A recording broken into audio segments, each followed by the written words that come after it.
Cerita ini fakta atau fiksi? Silakan putuskan sendiri.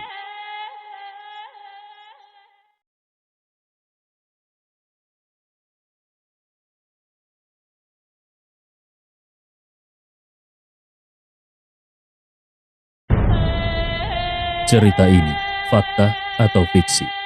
Silakan putuskan sendiri.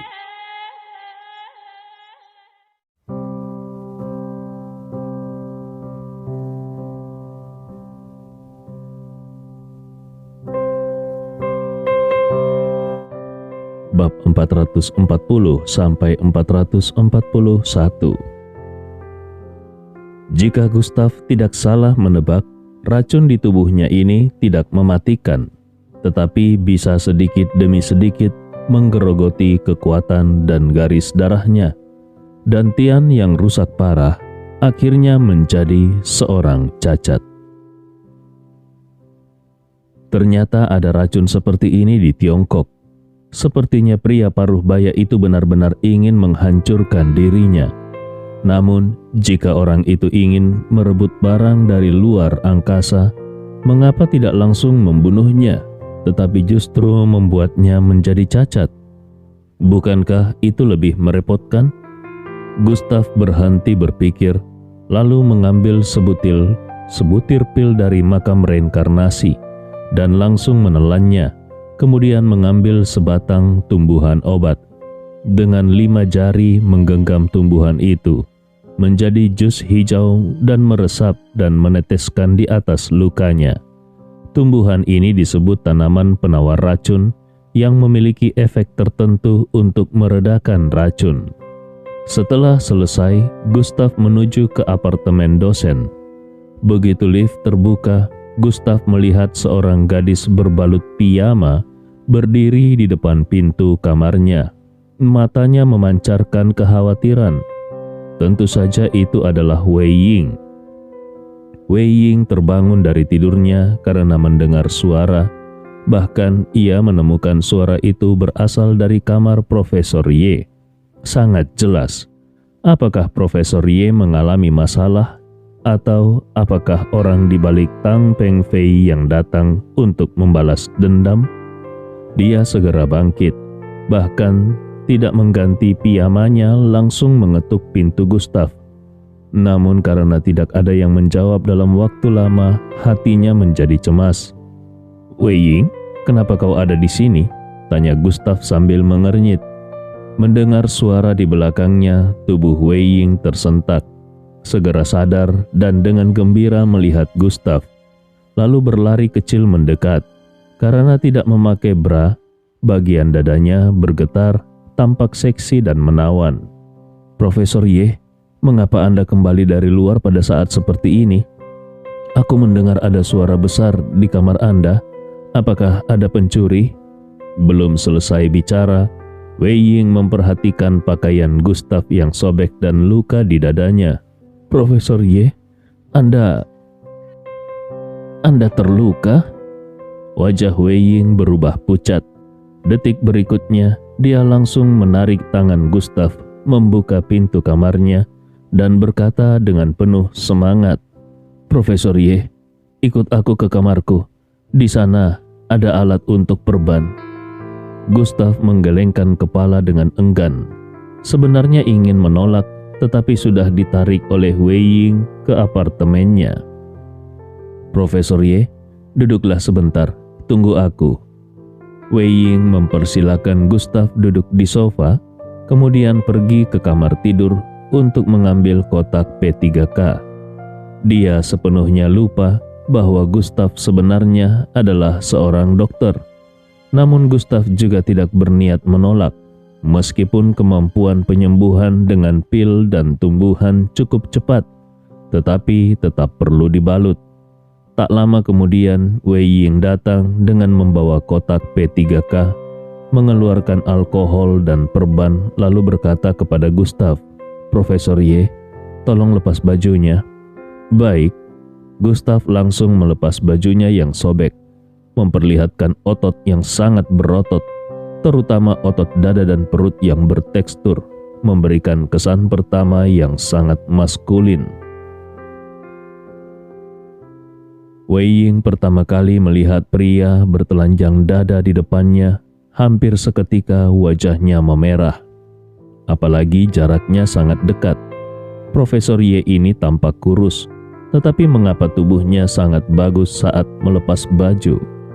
Apakah ini yang disebut kurus dalam berpakaian, berotot saat tidak berpakaian? Wei Ying menelan ludah, menghilangkan pikiran dari kepalanya, lalu membungkuk dengan suara lembut dan berkata, "Profesor Ye, mungkin sedikit sakit, tolong tahan sebentar." Dia dengan hati-hati mendisinfeksi luka Gustav karena tubuhnya membungkuk, maka piyama dengan leher besarnya terbuka. Gustav merasa hidungnya panas melihat apa yang ada di hadapannya. Dia secara refleks menoleh. Gadis ini apakah tidak bisa memakai bra? "Profesor Ye, bagaimana perasaan Anda? Aku akan membalutnya sekarang. Jika tidak nyaman, nanti malam aku akan menemani Anda ke rumah sakit." Tubuh Wei Ying bergerak sedikit, dan Gustav melihat kembali sesuatu yang tidak ingin dilihatnya. Dia sama sekali tidak menyadari itu. Gustav merasa tidak berdaya. Jika diingatkan saat ini, pasti akan lebih canggung. "Sudah selesai. Untung aku pernah mengikuti pelatihan ini beberapa tahun lalu." Tak lama, Wei Ying menghembuskan nafas. Sudah selesai membalut luka Gustav. Dia dengan bangga melihat ke arah Gustav, seolah ingin mendapat pujian.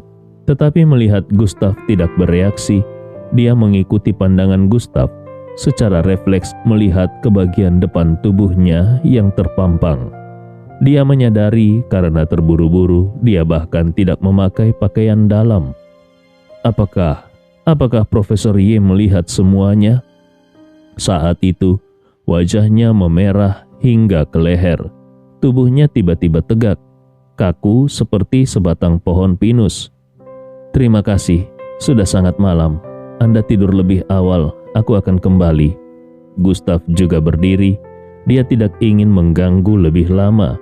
Lagi pula, larut malam berada di kamar seorang gadis juga tidak baik. Wei Ying sadar, segera membantu Gustav keluar. "Anda masih terluka? Aku akan membantu Anda." Keduanya tiba di pintu. Saat akan membuka pintu, terdengar suara ketukan. Pintu terbuka. Wu Fan yang dilihat di gerbang kampus pagi tadi muncul di luar pintu. "Guru Wei, sepertinya ada gempa bumi di sini tadi. Aku datang untuk melihat." Suaranya terhenti. Wu Fan menatap tajam pada Gustav yang bertelanjang dada dan Wei Ying yang berpiyama. Pukul 3 pagi, sepasang lelaki dan perempuan dengan usia hampir sama keluar dari dalam kamar dengan pakaian tidak layak. Siapapun bisa menebak apa yang terjadi di dalam sebelumnya. Wu Fan awalnya ingin memanfaatkan gempa bumi untuk menunjukkan perhatian pada Wei Ying dan membangun citra pria sopan di mata Wei Ying. Sekarang tampaknya itu tidak perlu. Dia benar-benar tidak menyangka Wei Ying yang tampak polos di depan orang lain ternyata hanya seorang wanita jalang. Mereka mungkin sudah melakukannya berkali-kali di dalam. Memikirkan itu, dia marah hingga wajahnya memerah. Dia mengejar Wei Ying yang selama setengah tahun ternyata kalah dengan seorang profesor yang baru datang sehari di Universitas Normal Beijing. Kenapa bisa begitu? Kemarahannya membara di dalam hati Wu Fan. "Profesor Wu, kenapa Anda datang tengah malam?" Wu Fan menatap Wei Ying dengan tatapan marah, tidak menjawab. Wanita ini sekarang hanya membuatnya jijik. Seindah apapun itu, tidak ada gunanya lagi. Dia langsung berbalik menuju lift. Mungkin karena marah, saat berjalan ke lift, dia mengumpat pelan. "Dasar tidak tahu malu." Meskipun pelan, tetapi masih terdengar oleh Wei Ying dan Gustav. Wajah Wei Ying semakin pucat. Siapa yang bisa menyangka Wu Fan yang selama ini tampak sopan di matanya, ternyata mengumpatnya sebagai perempuan yang tidak tahu malu. Kata ini bagi wanita adalah penghinaan paling dalam. Wei Ying tidak tahan lagi. Dengan suara marah, dia berkata, "Wu Fan, apa maksudmu? Kapan aku melukaimu? Kapan aku menyerangmu dengan kata-kata seperti itu?" Namun Wu Fan sudah masuk ke dalam lift. Saat pintu akan tertutup, angin kencang berhembus. Lalu sebuah tangan besar langsung masuk. Pintu lift terbuka saat menyentuh lengan Gustav. Tangan itu mencengkram kerah Wu Fan, lalu membantingnya melemparkannya ke lantai. Orang yang bertindak itu adalah Gustav. Wu Fan hanya merasa seluruh tulangnya seperti tercerai-berai. Ia memandang Gustav dengan penuh amarah. "Gustav, berani-beraninya kau memukul orang. Percaya atau tidak, aku akan melaporkanmu ke polisi. Pamanku adalah pemimpin kepolisian di Beijing." Gustav tidak menghiraukannya, hanya berkata dengan tenang, "Mulutmu pantas untuk dipukul." Begitu kata-kata itu terucap, Gustav menggerakkan tangannya dengan ringan di depannya. Meskipun jaraknya 2 meter dari Wu Fan, ada aliran udara yang seolah-olah membentuk telapak tangan bayangan yang keras menampar wajah Wu Fan dengan kuat. Sekali tamparan itu, wajahnya benar-benar merah. Tidak hanya itu, giginya pun rontok semua. Pemandangan yang mengerikan. Wu Fan terpana. Ekspresinya seperti melihat hantu. Dia sama sekali tidak bisa membayangkan siapa yang memukulnya. "Minta maaf kepada Wei Ying. Aku hanya memberimu satu kesempatan," kata Gustav. Nada suaranya sangat datar, tanpa sedikit pun kehangatan. Semakin datar nadanya, semakin membuat Wu Fan ketakutan. Wei Ying sama sekali tidak menyangka Gustav akan membelanya. Ia menatap sekilas ke arah Gustav, lalu terdiam. Punggung Wu Fan sudah basah kuyup oleh keringat. Entah mengapa suhu di sekitarnya semakin menurun. Perasaan ini sangat tidak nyaman. Dia memandang Gustav dan Wei Ying. Tentu saja tidak akan mengaitkan tamparan itu dengan mereka. Menampar orang dari kejauhan, hal seperti itu tidak mungkin terjadi dalam kehidupan nyata. Mengapa harus minta maaf? Di malam hari, kalian berdua berpakaian tidak senonoh. Benar-benar memalukan nama baik para guru di Universitas Normal Beijing. Wu Fan sama sekali tidak berniat meminta maaf, malah terus saja berkoar-koar. Mendengar kata-kata ini, Wei Ying gemetar karena marah. Air mata menggenang di matanya. Sangat merasa terhina. "Dan kau, Wei Ying, apa yang kau tangisi? Aku pikir kau wanita yang suci. Ternyata tidak lebih dari itu. Gampang saja tidur dengan pria lain. Kalau kau ingin puas, aku bisa cari beberapa orang untuk..." Sebelum dia selesai berbicara, 5 jari Gustav langsung mencengkram leher Wu Yan, mengangkatnya ke atas, menggantung di udara. Perasaan sesak nafas menyerangnya. Wu Fan berusaha keras untuk meronta, tetapi sia-sia. Gustav tidak bergerak. Matanya hanya memancarkan kedinginan yang tak berujung. "Kalau kau ingin mati, aku akan mengabulkan keinginanmu. 15 detik lagi, tubuhmu akan kehabisan darah. 20 detik lagi, otakmu akan kekurangan oksigen. Bahkan jika aku menambah sedikit tekanan, lehermu akan patah." Mendengar itu, Wu Fan panik. Dari tatapan Gustav, dia benar-benar merasa lawannya akan membunuhnya. Dia tidak tahan lagi, urat-urat di tubuhnya muncul. Dengan suara gemetar dia berkata, "Aku minta maaf, aku minta maaf." Tetapi Gustav tidak berniat melepaskannya. Wajah Wu Fan sudah membiru, matanya penuh dengan darah, bahkan mulai memutih. Dia tidak punya tenaga untuk berjuang lagi. Pada saat ini Wei Ying tersadar. Dia segera berkata kepada Gustav, "Profesor Ye, sudahlah, jika dilanjutkan, dia benar-benar akan mati. Kalau dia mati di sini, bagaimana aku bisa tinggal di sini lagi?" Mata Gustav menyipit, mengangguk, lalu dengan satu tangan membawa Wu Fan ke pintu lift, menekan tombol pintu lift, dan langsung melemparkannya ke dalam. Sekejap lift berguncang. Wu Fan tergeletak di dalam tanpa daya seperti anjing mati. Pintu lift tertutup. Suasana menjadi benar-benar sunyi. Gustav melihat Wei Ying lalu berkata, "Sudah hampir jam 4. Pergilah tidur. Besok kau harus mengajar." "Baik." Wei Ying melihat ke arah lift, lalu melihat ke arah luka di dada Gustav. Dia mengangguk, lalu mengingatkan, "Profesor Ye, kau juga istirahatlah." "Iya." Gustav langsung kembali ke kamarnya. Melihat keadaan sekitarnya yang berantakan, dia tidak berniat membereskannya. Dia langsung mengambil Bai Chao Ding dan mulai membuat obat penawar racun. Pukul 5 pagi di keluarga Jiang di Beijing. Jiang Zhenye berjalan tertatih-tatih. Kehidupan di tubuhnya seolah-olah perlahan menghilang. Belum sampai di pintu utama keluarga Jiang, tubuhnya tidak bisa bertahan lagi dan langsung terjatuh. Dia pingsan. Dua penjaga kuat di keluarga Jiang melihat ini. Mata mereka melebar. Mereka segera bergegas mengangkat Jiang Zhenye dan membawanya ke tempat penyembuhan yang kaya akan aura di keluarga Jiang. Hati mereka seperti diterjang badai. Mereka tahu kekuatan Jiang Zhenye. Meskipun tidak bisa disebut sebagai orang kuat terbaik, tetapi di seluruh Beijing tidak mungkin ada orang yang bisa melukainya dengan parah seperti ini. Ini berarti dia telah menyinggung seluruh keluarga Jiang. Tuan tua Jiang biasanya bangun pagi. Sebelum fajar, dia sudah berlatih tinju di halaman. Angin tinju bertiup. Setiap gerakan mengandung semangat.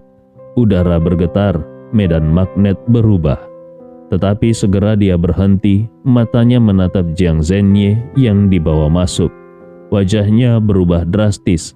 Dia bertanya kepada dua penjaga itu, "Apa yang terjadi? Kenapa dia bisa seperti ini?"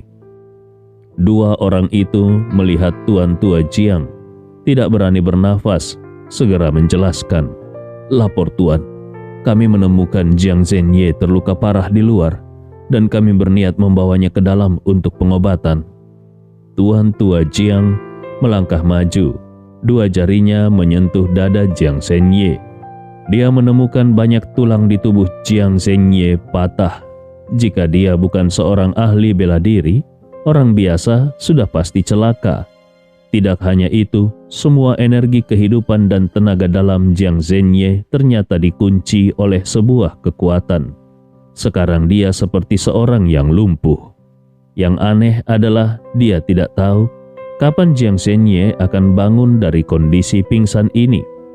Alis tuan tua Jiang berkerut tajam. Hatinya seperti dihantam badai. Dia jelas mengirim Jiang Zhenye untuk merebut barang dari luar angkasa dari tangan anak haram itu. Jika lawan melawan, langsung lumpuhkan saja seharusnya. Tetapi ternyata yang dilumpuhkan sebaliknya adalah dia.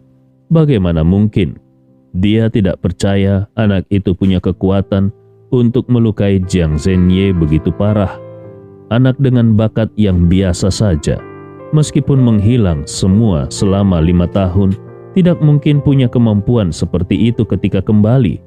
Bahkan jika dia anak yang jenius, 5 tahun tidak mungkin berubah dari seorang yang lemah menjadi seseorang yang bisa melukai Jiang Zhenye. Pikirannya berputar cepat.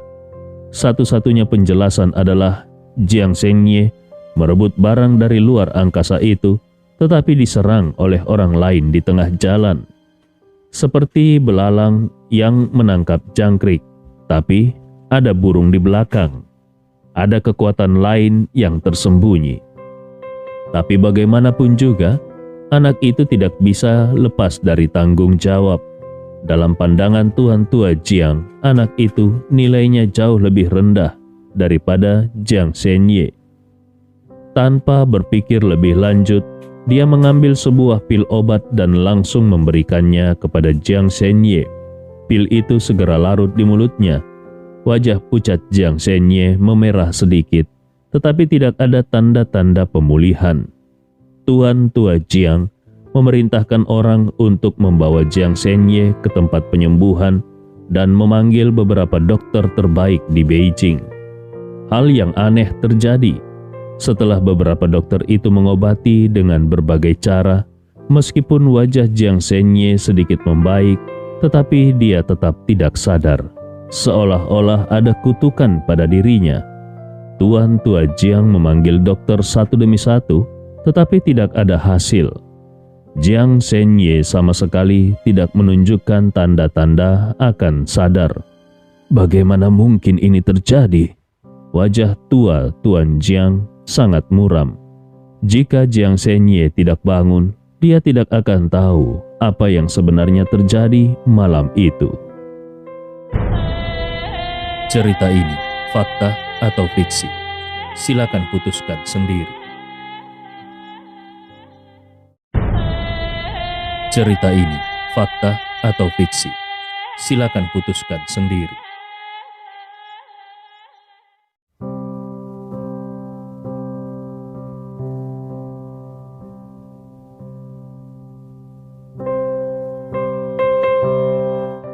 Bab 442 sampai 443.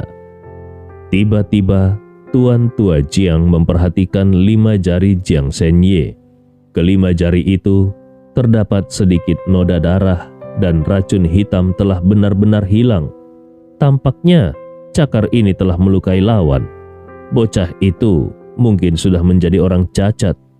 Racun ini tidak dapat diatasi oleh dunia bela diri Tiongkok. Meskipun tidak membunuh orang, cukup membuat praktisi bela diri kuno lebih menderita daripada kematian. Anak haram yang berani melawan keluarga Jiang sungguh mencari mati. Saat ini di Universitas Normal Beijing, di apartemen guru, pil penawar racun berhasil dibuat. Gustav langsung meminumnya. Racunnya benar-benar hilang. Dan dia memanfaatkan kesempatan ini untuk berlatih lagi. Gustav perlahan terbangun menghembuskan nafas kotor. Naga darah juga masuk ke dalam tubuhnya. Setelah berlatih semalam, naga darah itu tumbuh lebih besar. Gustav bahkan terkejut menemukan bahwa ada 3 hal yang bisa memperkuat naga darah. Pertama, berlatih. Kedua, kesempatan dan harta karun. Ketiga, darah segar dan kemarahan. Semakin banyak orang yang dia bunuh, semakin kuat lawannya, semakin kuat pula naga darah itu. Dia berdiri berjalan ke jendela, melihat sekilas Universitas Normal Beijing. Lalu dia bergumam, masih ada 1 hari lagi. Besok malam jam 12, penjara hantu akan dibuka. Akhirnya aku bisa bertemu orang tuaku. Saat ini dia sangat bersemangat. Selama 5 tahun penuh, dia mengira orang tuanya sudah menjadi tulang belulang. Ketika dia tahu orang tuanya masih hidup, tidak ada orang yang lebih bersemangat darinya.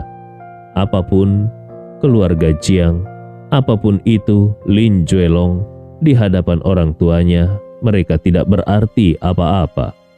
Tentu saja, begitu menyelamatkan orang tuanya, dia akan membawa mereka sendiri ke keluarga Jiang di Beijing untuk mengambil kembali semua yang dulu milik mereka. Adapun Lin Juelong, apapun yang bisa dia lakukan terhadap orang tuanya dulu akan dibalas 1000 kali lipat. Saat itu bel pintu berbunyi. Gustav tidak perlu menebak siapa yang datang. Pintu terbuka. Wei Ying yang berambut panjang berdiri di luar, membawa beberapa bakpao dan susu kedelai. Ini sarapan yang kubeli untukmu. Bagaimana lukamu? Sakit tidak? Gustav menerima sarapan tersebut. Terima kasih, tidak ada yang serius. Perlu ganti perban? Saat aku pelatihan dulu, luka seperti itu harus diganti sehari sekali, kata Wei Ying dengan khawatir. Kemarin Gustav tidak hanya membantu ibunya, tetapi juga berdiri untuk membantu Wu Fan meminta maaf padanya. Dia merasa semakin baik terhadap Gustav. Ini juga pertama kalinya dia membelikan sarapan untuk pria selain ayahnya. Tidak perlu, lukaku sudah sembuh, kata Gustav. Wei Ying terkejut. lalu memandang Gustav. "Profesor Ye, kau bercanda. Luka seperti itu butuh setidaknya seminggu untuk sembuh." Gustav tidak mau menjelaskan lebih jauh, langsung melepas kaos putihnya, memperlihatkan tubuhnya yang sempurna. Kemudian dia juga membuka perban. Saat perban terbuka, Wei Ying terkejut karena luka-luka dari kemarin sudah hilang. Bagaimana mungkin? Bahkan jika ada obat mujarab di dunia ini, tidak mungkin secepat itu. Dia sedikit membuka mulutnya, matanya penuh dengan kebingungan dan keterkejutan, terus memandang Gustav seolah melihat hantu. "Kau lupa, aku juga seorang dokter, dan kebetulan aku punya obat yang bisa menyembuhkan luka dan bekas luka." Wei Ying langsung teringat kejadian kemarin dengan ibunya. Tiba-tiba dia tersadar. Meski semua ini di luar nalar, tetapi kenyataannya ada di depan mata. Apa yang bisa dia katakan? "Kalau begitu, Profesor Ye, aku harus pergi mengajar dulu. Oh iya, kemarin pertemuan tidak berhasil. Hari ini kepala kampus yang mengatur acara di restoran Yongwei Xuan mengundang semua guru dan profesor untuk makan. Kepala kampus juga meminta aku mengundangmu. Kau mau datang?" Gustav menolak, tidak mau. Wei Ying sedikit kecewa, mengangguk lalu pergi. Di seluruh Universitas Normal Beijing, yang berani menolak kepala kampus mungkin hanya Gustav. Tapi identitas Gustav spesial. Dia pernah melihat kemampuan Gustav. Mungkin kepala kampus pun tidak berani memaksa. Beberapa kali dia ingin bertanya tentang identitas Gustav, tetapi kata-katanya selalu tertahan di bibir. Akhirnya menganggap Gustav hanya seorang profesor biasa. Setelah Wei Ying pergi, Gustav berniat untuk melanjutkan latihan, tetapi dia mendapati ada sosok lain di ruangan itu.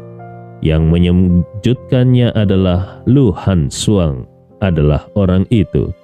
Gustav menunjukkan senyuman dingin dan berkata, "Kau seperti hantu. Tidak tahan di provinsi Jiangnan, sekarang kau datang ke Beijing?" Lu Hansuang menggeleng. "Gustav, aku tahu kedatanganmu ke Beijing akan menimbulkan masalah besar. Sekarang tampaknya lebih cepat dari yang kuduga." Setelah itu Lu Hansuang mengeluarkan tablet, langsung melemparkannya kepada Gustav. "Namamu sudah muncul di halaman utama situs web Sue Median. Orang-orang besar di markas sudah marah. Mereka telah memanggil kembali sebagian besar pembunuh Sue Median. Aku salah satunya. Tempat tinggalmu, tingkat bahaya, dan kekuatanmu semuanya sudah ada di situs web. Tidak lama lagi, Sue Median akan menggunakan semua kekuatan untuk membunuhmu. Tidak ada satu orang pun yang bisa membuat orang-orang Sue Median begitu takut. Aku tidak tahu harus memujimu atau menertawaimu." Gustav tidak menyangka Istana Plum Darah akan begitu heboh untuk menghadapinya. Dia berpikir sejenak, lalu berkata, "Lu Hansuang, kau pasti tahu di mana markas Istana Plum Darah. Aku tidak suka ancaman, jadi lebih baik hapus saja." Lu Hansuang menggeleng. "Hubungan pribadi tetap hubungan pribadi. Jangan lupa, aku tetap orang Istana Plum Darah. Kali ini aku datang untuk memperingatkanmu. Sudah melanggar aturan Istana Plum Darah. Meski aku memberitahumu lokasi markas, tidak ada gunanya.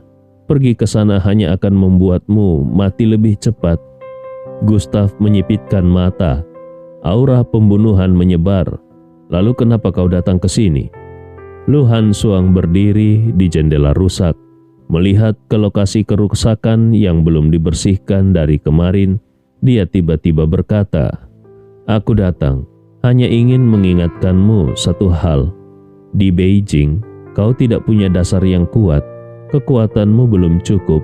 Sebaiknya segera tinggalkan Universitas Normal Beijing, karena besok malam setidaknya ada 30 pembunuh top Istana Plum Darah yang akan datang untuk membunuhmu.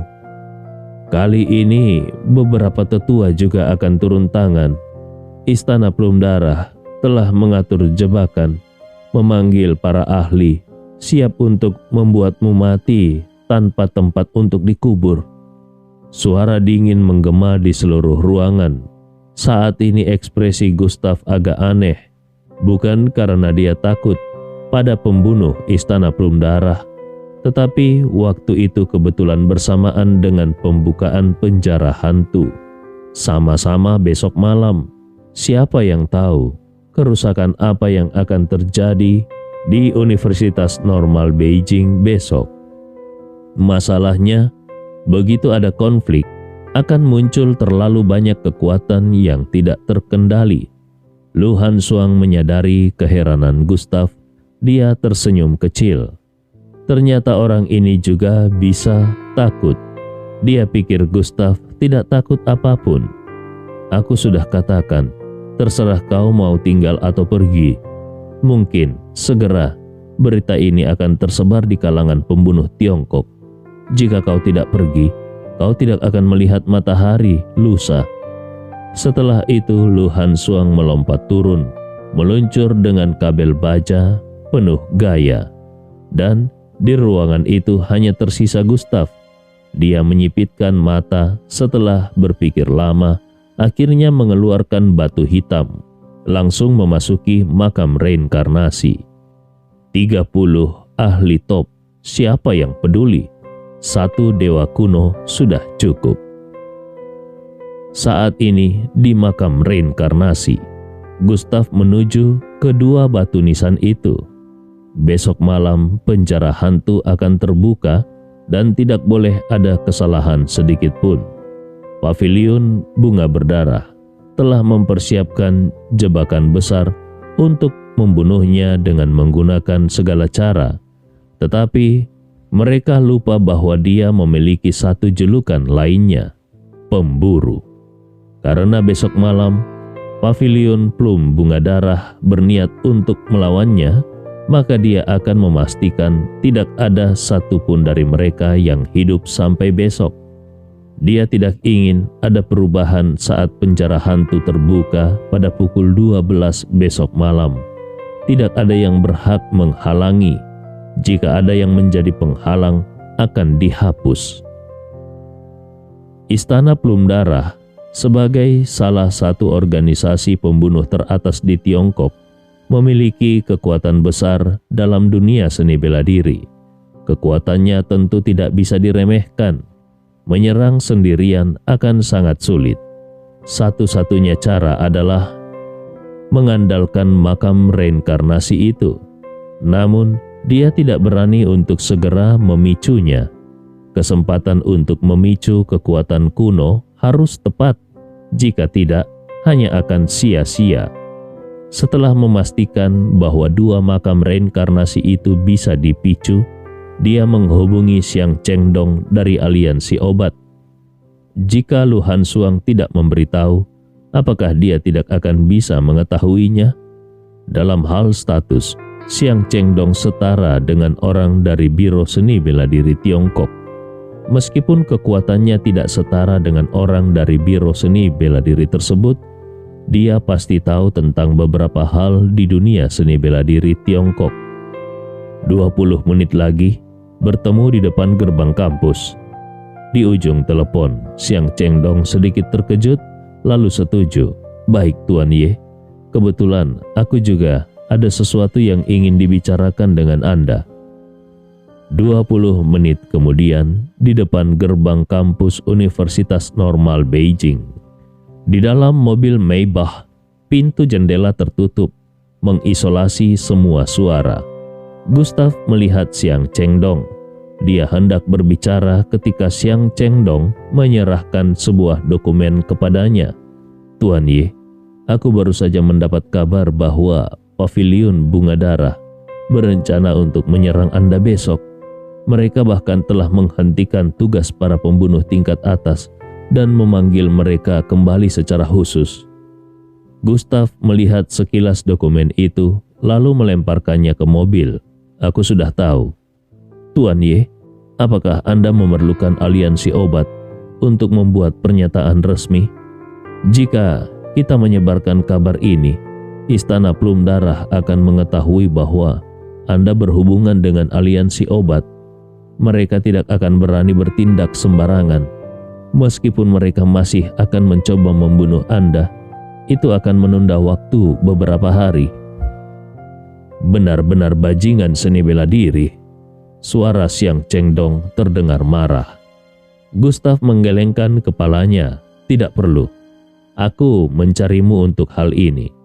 Kau seharusnya tahu di mana markas Istana Plum Darah berada. Mata Xiang Chengdong menyipit. Dia sudah menduga sesuatu terjadi. Tuan Ye, Anda tidak berniat untuk menyerang pavilion bunga darah, bukan? Jangan lakukan itu. Jangan lakukan. Istana Plum Darah sangat kuat, penuh dengan ahli. Kali ini mereka telah memanggil kembali para pembunuh tingkat atas.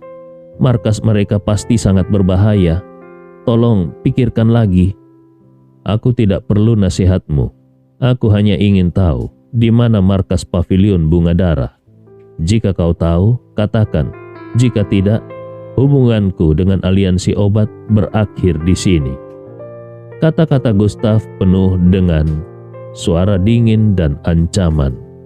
Wajah Xiang Chengdong memucat, tetapi ketika dia mengingat kejadian mengerikan di ruang alkimia, dia menggertakkan gigi dan memutuskan, Tuan Ye, pavilion bunga darah terletak di sekitar Danau Haijin di Beijing.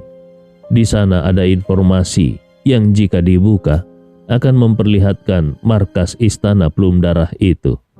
Aku mendengar itu adalah sebuah istana yang mencakup lebih dari 10 hektar. Meskipun ini bukan rahasia besar, selama bertahun-tahun sangat sedikit kekuatan yang akan mencari masalah dengan Istana Plum Darah karena tempat itu sangat berbahaya. Tuan Ye, tolong pikirkan lagi. Aku mengerti.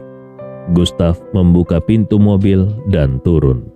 Xiang Chengdong memikirkan sesuatu dan segera berkata, Tuan Ye, apakah Anda memerlukan bantuan ahli dari aliansi obat untuk pergi bersama Anda?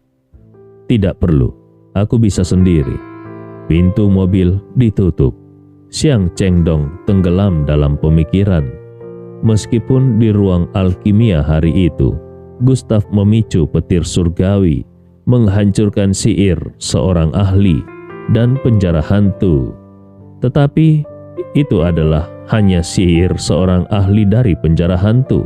Dan yang ini sangat berbeda dengan apa yang Gustav ingin lakukan sekarang. Ini bukan tentang sihir lagi, melainkan pertempuran yang bisa menyebabkan kematian kapan saja. Setelah beberapa detik berpikir, dia memutuskan, pergi ke Danau Haijin. Baik, Tuan. Cerita ini fakta atau fiksi? Silakan putuskan sendiri. Cerita ini fakta atau fiksi? Silakan putuskan sendiri.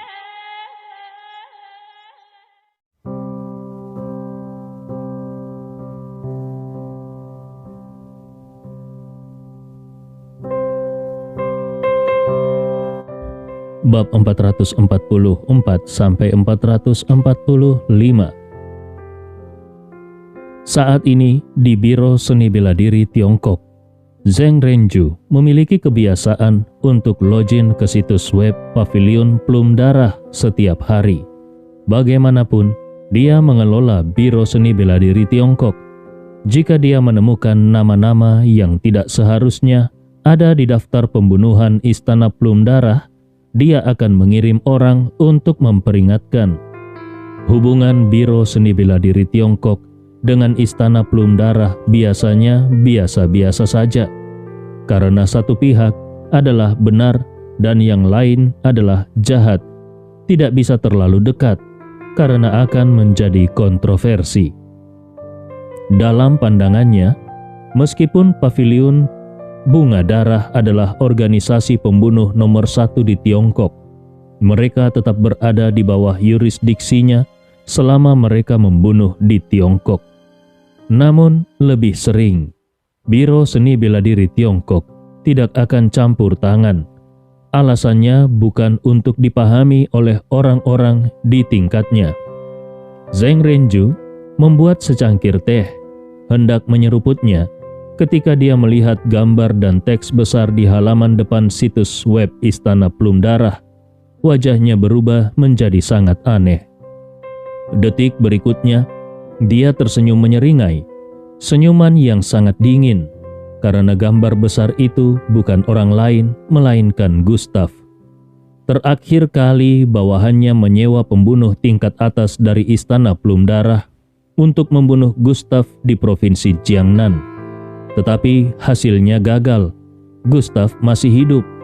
Tidak hanya itu, dia bahkan membuat kerusuhan besar di provinsi Huiyan, mengacaukan semuanya. Dia sudah tidak berharap banyak dari Istana Plum Darah. Pembunuh tingkat atas gagal membunuh orang itu. Paviliun Bunga Darah benar-benar tidak berguna. Awalnya, Biro Seni Bela Diri Tiongkok ingin melawan Gustav, tetapi kebetulan biro tersebut mengalami pengkhianatan, kehilangan dokumen penting. Hal ini membuat mereka kacau, dan sementara itu mereka menunda rencana untuk membunuh Gustav. Namun tidak disangka, Gustav sendiri mencari masalah, benar-benar membuat marah Istana Plum Darah. Dari sikap Istana Plum Darah kali ini, jelas mereka tidak berniat melepaskan Gustav. Bagus, pengejaran besar-besaran oleh Istana Plum Darah bahkan tidak akan bisa bertahan. Pasti akan membayar harga yang sangat besar.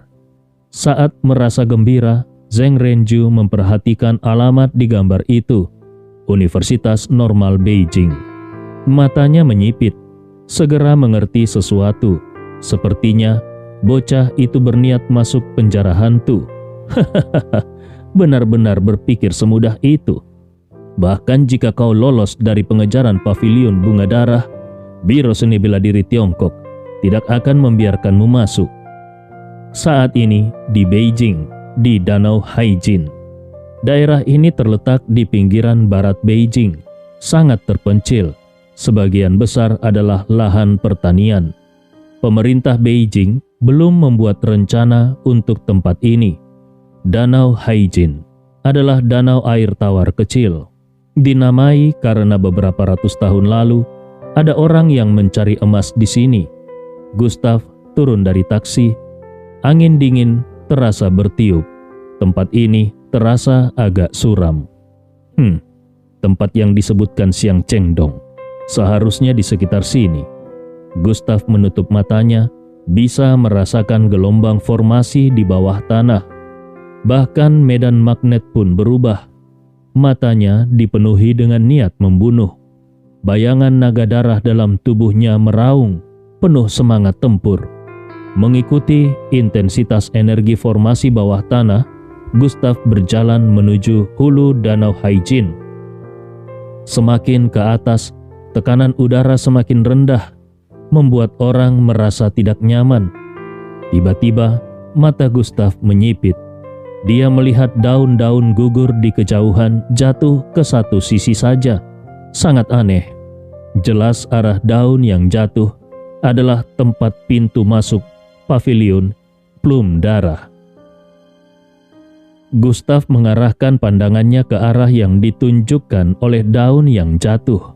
Di udara, ada sedikit riak formasi yang bergerak. Riak itu sangat lemah, tidak akan terlihat kalau tidak diperhatikan dengan seksama. Tanpa ragu, Gustav menggunakan teknik keputusan tubuh ilusi Changlong, dan dalam sekejap dia tiba di lokasi formasi. Dengan satu jari, dia menyentuh sesuatu yang tampak seperti dinding. Itu adalah dinding transparan. Gustav mendengus dingin. Metode seperti ini masih ingin menghentikanku?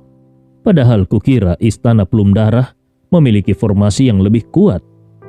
Gustav memutuskan untuk mengambil tindakan.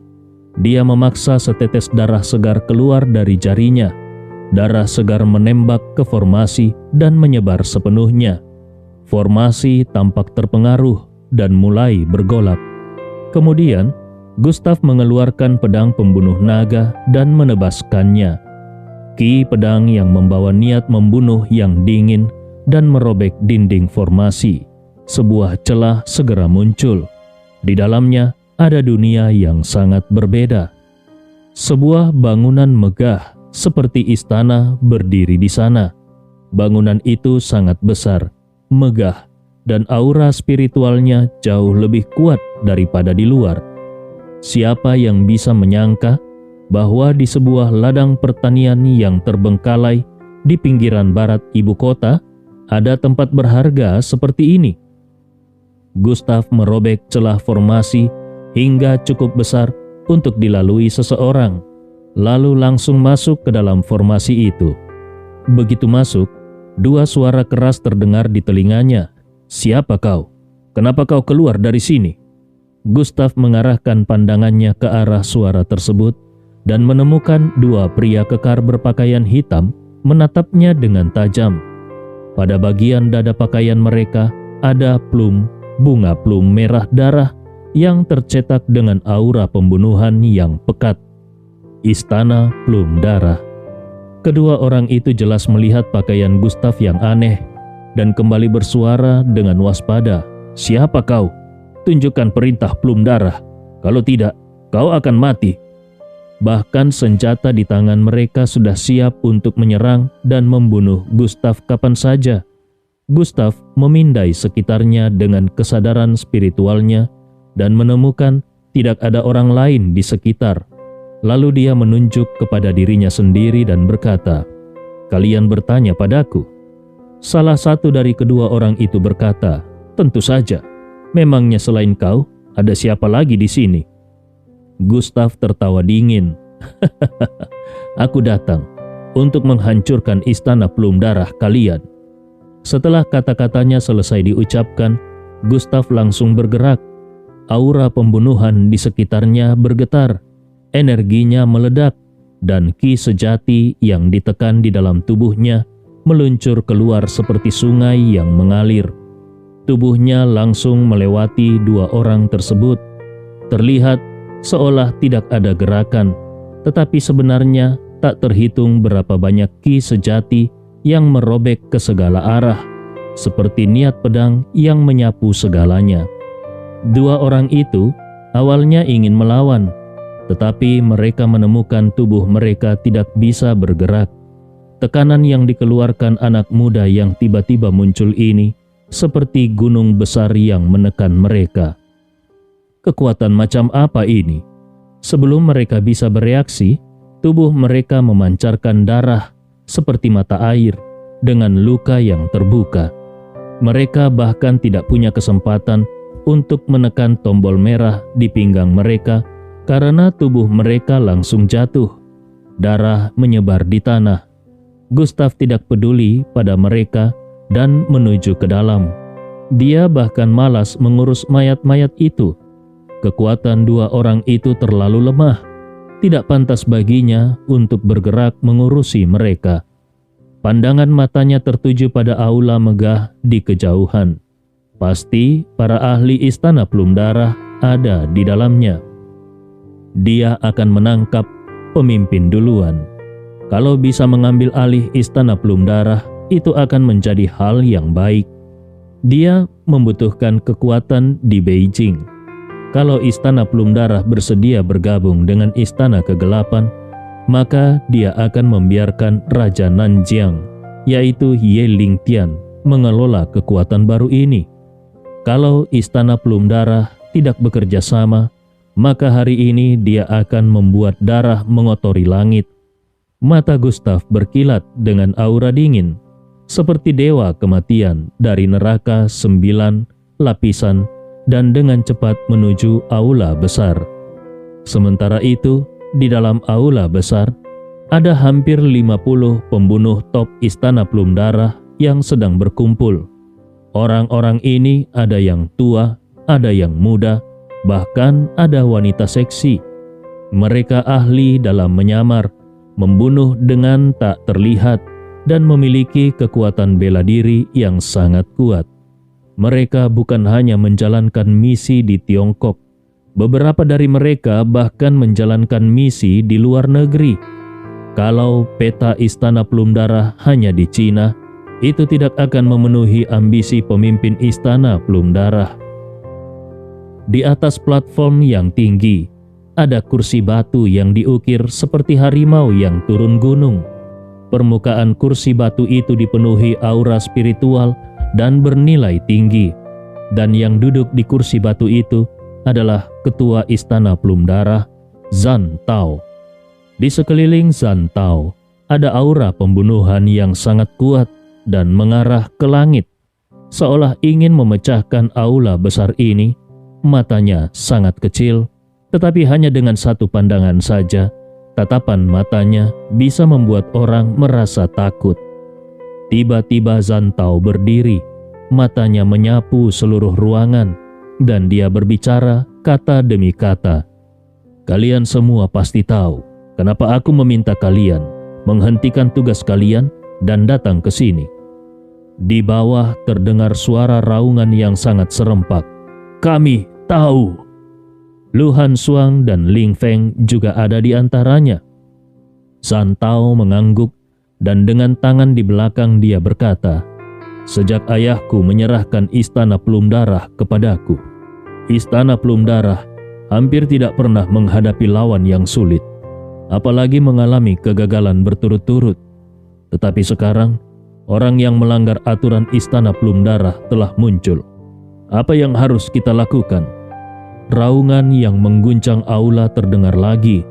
"Putuskan kepalanya dan serap darah esensinya." Suara Zan Tao terdengar dingin dan penuh wibawa. "Bagus, sangat bagus. Kalau begitu, aku akan bertanya pada kalian, berapa menit yang kalian butuhkan untuk menghancurkan orang ini dan membawakan kepalanya kepadaku?" Seorang pria bertopeng langsung berdiri dan berteriak dengan penuh semangat, "Lapor ketua, beri aku Jiang Yun 30 detik. Aku pasti akan memisahkan kepala dan tubuhnya, lalu memotong-motongnya." Seorang pria berjanggut besar dengan pisau tajam di tangannya juga berdiri dan berkata dengan penuh percaya diri, "Ketua, 30 detik itu terlalu lama. Beri aku 10 detik.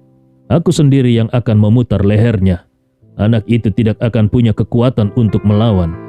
Aku bahkan tidak perlu menggunakan pisau. Dia tidak layak membuatku mengeluarkan pisau." Zan Tao mengangguk sangat puas dengan semangat para pembunuh Istana Pelum Darah ini. Tetapi dia tetap berkata, "Kalian memang elit Istana Pelum Darah yang sangat kuat. Tetapi orang-orang kita sudah lebih dari sekali mengalami kegagalan di tangan anak itu. Jadi, untuk berjaga-jaga, aku akan memilih 30 orang dari kalian, dipimpin oleh Penatua He, untuk membentuk jaring perangkap di Universitas Normal Beijing. Kalau anak itu berani melangkah ke Universitas Normal Beijing, dia pasti akan mati." Suara kemarahan bergema, "Ketua, sangat hebat!" Ling Feng dan Lu Hansuang menggelengkan kepala dengan pasrah. Mereka berharap Gustav sudah meninggalkan Universitas Normal Beijing. Kalau tidak, maka bahkan Raja Surga sekalipun tidak akan bisa menyelamatkan Gustav. Saat ini terjadi perubahan mendadak. Sebuah bayangan hitam dengan sangat cepat meluncur ke arah Zan Tao. Saat hampir menyentuh Zan Tao tertawa dingin dan mengayunkan satu telapak tangannya. Angin telapak tangan yang kuat meledak, membawa aura kematian yang menakutkan dan meluncur ke arah bayangan hitam. Yang mengejutkan, yang terbang ke arahnya adalah kepala yang menakutkan. Dan yang lebih mengejutkan lagi, kepala ini milik salah satu ahli Istana Pelum Darah. Melihat ini, wajah semua orang berubah. Pupil mata mereka menyusut. Mereka sangat bingung. Bagaimana bisa tiba-tiba ada kepala yang terbang? Saat semua orang merasa bingung, langkah kaki terdengar dari belakang. Mata semua orang langsung tertuju ke belakang. Segera mereka menemukan seorang pemuda berpakaian santai berjalan perlahan dengan tangan di sakunya.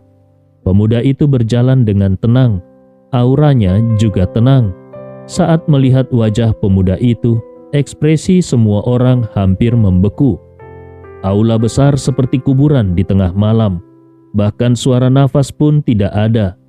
Semua seperti patung dan berdiri dengan bodoh di tempat mereka masing-masing. Itu karena pemuda ini adalah target pembunuhan mereka kali ini, Gustav Y. Anehnya anak ini tidak di Universitas Normal Beijing, tetapi malah datang sendiri ke sini. Ini adalah istana Plum Darah. Ini benar-benar menakutkan. Di kerumunan, ekspresi Ling Feng juga sangat kaget. Sementara Lu Han Suang di sebelahnya membuka mata lebar-lebar dan menutupi mulutnya dengan tangan putihnya. Anak itu benar-benar datang. Ini sama saja dengan mencari kematian. Kehadiran Gustav di markas besar istana Plum Darah tidak diragukan lagi, seperti guntur yang menggelegar. Istana Plum Darah sudah ada selama bertahun-tahun, tetapi tidak pernah ada satupun target pembunuhan yang secara sukarela datang ke markas mereka. Apakah orang ini sudah bosan hidup? Kerumunan mulai gelisah, dan gelombang niat membunuh langsung mengarah ke Gustav. Lu Han Suang tersadar kembali. Matanya menunjukkan sedikit rasa putus asa. Hari ini, dia sudah cukup baik mengingatkan Gustav, namun Gustav tetap mencari masalah. Awalnya, dia mengira Gustav hanya berpura-pura mencari alamat markas besar istana Plum Darah di depannya. Namun sekarang tampaknya orang ini memang benar-benar bodoh. Lu Han Suang menghela nafas panjang di dalam hatinya. Dia merasa sedikit menyesal karena telah melihat Gustav bangkit dari provinsi Jiangnan dan sekarang akan jatuh di istana Plum Darah. Ayahnya, Lu Ling Feng, juga merasa demikian. Matanya penuh dengan ketidakberdayaan terhadap Gustav. Di atas panggung, Zhan Tao tersenyum tipis, lalu melangkah turun. 4 bayangan mengikutinya, yaitu 4 tetua istana Plum Darah yang memiliki aura mengerikan. Kerumunan orang-orang itu membuka jalan dan memberikan mereka jalan. 2 sisi yang penuh dengan niat membunuh seakan menjadi pelindung bagi Zhan Tao.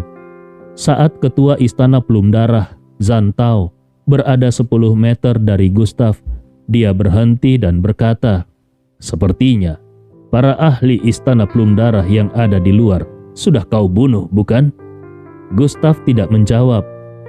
Zhan Tao bertepuk tangan dan dengan nada sinis berkata, "Gustav, harus kuakui, kau adalah talenta paling luar biasa yang pernah kulihat. Ada begitu banyak ahli istana Plum Darah yang jatuh di tanganmu. Kekuatanmu sangat kuat. Kalau kau dan aku bukan musuh, mungkin kita bisa menjadi teman." Gustav mengeluarkan tangannya dari saku, meletakkannya di belakang dan berkata, "Pertama, orang mati tidak layak menjadi temanku. Kedua, kau terlalu banyak bicara." Zhan Tao tetap tenang. Baginya langkah Gustav masuk ke sini sudah menandakan akhirnya. Kalau begitu banyak orang ini tidak bisa mengalahkan seorang anak muda, maka istana Plum Darah tidak perlu lagi eksis di Tiongkok. Zhan Tao berkata kembali, "Gustav, istana Plum Darah bukanlah kumpulan orang yang tidak berperasaan. Aku tahu kau memiliki barang dari luar angkasa. Serahkan barang itu padaku, lalu sujud dan minta maaf. Aku mungkin akan mempertimbangkan untuk memberimu mayat yang utuh." Mata Gustav terlihat dingin tanpa emosi. Pedang Zanlong muncul di tangannya dan dia berkata, "Dengan sampah sepertimu, apakah kau layak membuatku sujud?" Hari ini, aku akan membuatmu berlutut di depanku." Semua orang terkejut mendengar kata-kata ini. Di seluruh Tiongkok, hanya sedikit orang yang berani menghina ketua Istana Plum Darah. Bahkan, tanpa memperhitungkan kekuatan Zhan Tao pun, orang-orang di belakangnya sudah cukup untuk membuat siapapun merasa takut. Namun Gustav berani menghina Zhan Tao di depan begitu banyak orang. Ini benar-benar tidak bisa dimaafkan. Zhan Tao tidak berbicara, tetapi raut wajahnya berubah menjadi marah saat dia menatap Gustav. Tiba-tiba suara keras terdengar. "Ketua, Jiang Yun memohon untuk bertarung." Detik berikutnya seorang pria bertopeng berlari keluar. Dia adalah orang yang tadi mengatakan bahwa dia bisa memenggal kepala Gustav dalam 30 detik. Aura membunuh yang kuat mengarah ke Gustav. Dia ingin menunjukkan kemampuannya di depan Zhan Tao. Membunuh Gustav dalam 30 detik sudah cukup. Kekuatan Jiang Yun terus meningkat. Dengan teriakan keras, dia melangkah maju dengan kaki kanannya dan melompat. Dia melompat setinggi 3 meter. Tubuhnya yang besar mengayunkan tinju ke arah Gustav. Pukulan ini dengan angin kencang dan kekuatan yang mengerikan pasti akan membuat siapapun menjadi genangan darah jika terkena. Beberapa ahli Istana Plum Darah lainnya ingin ikut serta membunuh Gustav, tetapi Zhan Tao menghentikan mereka. Dia ingin melihat seberapa hebat kekuatan Gustav dalam seni bela diri sampai bisa membunuh begitu banyak ahli Istana Plum Darah. Gustav melihat bayangan hitam yang jatuh dari udara dan bibirnya menunjukkan ejekan. 30 detik untuk membunuhku? Tahukah kau berapa detik yang kuperlukan untuk membunuhmu? Jiang Yun terkejut dan belum sempat bereaksi ketika suara yang dingin dan menusuk tulang terdengar di telinganya. "Untuk membunuhmu, 1 detik saja cukup." Dengan gerakan cepat, seperti angin kencang dan kekuatan seperti harimau, Gustav bergerak seperti kilat dan menghancurkan kegelapan Istana Plum Darah. Dia menekuk lututnya dan melompat ke arah Jiang Yun. Bahkan pedang pembunuh naga yang ada di tangannya menghilang. Bagi Gustav, pedangnya tidak layak digunakan untuk orang seperti ini. Gustav menciptakan angin kencang dengan kecepatan ekstrim, dan sekarang dia hanya berjarak 1 meter dari Jiang Yun. Dalam sekejap, Gustav membuka kelima jarinya dan dengan tepat menangkap pergelangan tangan lawan, lalu menariknya dengan kuat ke arahnya. Energi sejati di tubuh Gustav meledak seperti gunung raksasa yang menekan ke bawah. Suara benturan keras terdengar, diikuti dengan jeritan menyakitkan. Jiang Yun merasa tertekan oleh kekuatan yang luar biasa. Bahkan dia tidak bisa melawan. Organ dalamnya bergetar dan dia memuntahkan darah segar. Dia langsung terlempar. Dengan kekuatan Gustav sekarang, siapa yang bisa menahan serangan seperti itu? Tubuh Jiang Yun menghantam tanah, membuat bumi bergetar, dan menciptakan lubang besar dengan retakan yang menyebar ke segala arah. Yang paling penting, tubuh Jiang Yun tidak lagi utuh. Tubuhnya hancur berkeping-keping, darah menyembur ke segala arah, sangat mengerikan. Para ahli Istana Plum Darah hanya bisa menarik nafas dalam-dalam. Mereka tahu kekuatan Gustav sangat kuat. Kalau tidak mungkin banyak ahli yang jatuh di tangannya. Tetapi mereka tidak menyangka kalau Gustav akan sekuat ini. Dengan satu serangan, tubuh Jiang Yun hancur berkeping-keping. Ini bahkan lebih mengerikan daripada mayat 5 kuda yang terbelah. Wajah Lu Hansuang menjadi pucat. Dia melihat sekilas ke arah Lu Lingfeng, dan mata mereka penuh dengan ketakutan yang mendalam. Mereka ingat sebulan yang lalu mereka pernah menyaksikan kekuatan Gustav. Saat itu, meskipun sangat kuat, tetapi Gustav tidak sekuat ini, dan mereka juga sangat tahu kekuatan Jiang Yun. Hanya dengan satu serangan, tubuhnya langsung hancur. Siapa yang bisa melakukan itu? Sebelum semua orang bisa bereaksi, mata dingin Gustaf tertuju ke arah lain, tepat ke arah orang yang mengatakan bahwa dia bisa memenggal kepala Gustaf dalam waktu 3 detik, yaitu pria dengan janggut besar. Pria berjanggut itu merasa ada yang tidak beres dan secara naluriah dia bergerak mundur, tetapi sudah terlambat. Sebuah bayangan dengan cepat muncul di depannya. Gustaf sudah ada di depan pria itu. Kecepatan ini benar-benar seperti hantu, terlalu cepat. Pria berjanggut itu lebih kuat daripada Jiang Yun. Dengan pengalaman membunuh selama bertahun-tahun, secara naluriah dia mengerahkan energi dan mengarahkan pisau tajam ke bayangan itu sambil berseru, "Kau hanya cari mati." Pisau tajam dengan energi yang bergelombang mengarah ke bayangan itu, dan tiba-tiba sebuah penghalang kuat terbentuk. Bayangan berhenti dan segalanya menjadi jelas. Gustaf dengan 5 jarinya mencengkram pisau tajam itu, dan senyum dinginnya tercermin di pupil mata pria berjanggut itu. Senyum ini membuat pria berjanggut itu untuk pertama kalinya dalam bertahun-tahun merasakan ketakutan, terutama karena lawannya terlalu kuat. Dengan satu teriakan dari mulut Gustaf, pisau tajam itu langsung hancur oleh energi yang kuat. Lengan kanan pria berjanggut juga terkena gelombang energi yang sangat kuat dan tangannya langsung lumpuh. Kekuatan macam apa ini? Di dalam hatinya, gelombang kejut terjadi. Cerita ini fakta atau fiksi? Silakan putuskan sendiri. Cerita ini fakta atau fiksi? Silakan putuskan sendiri.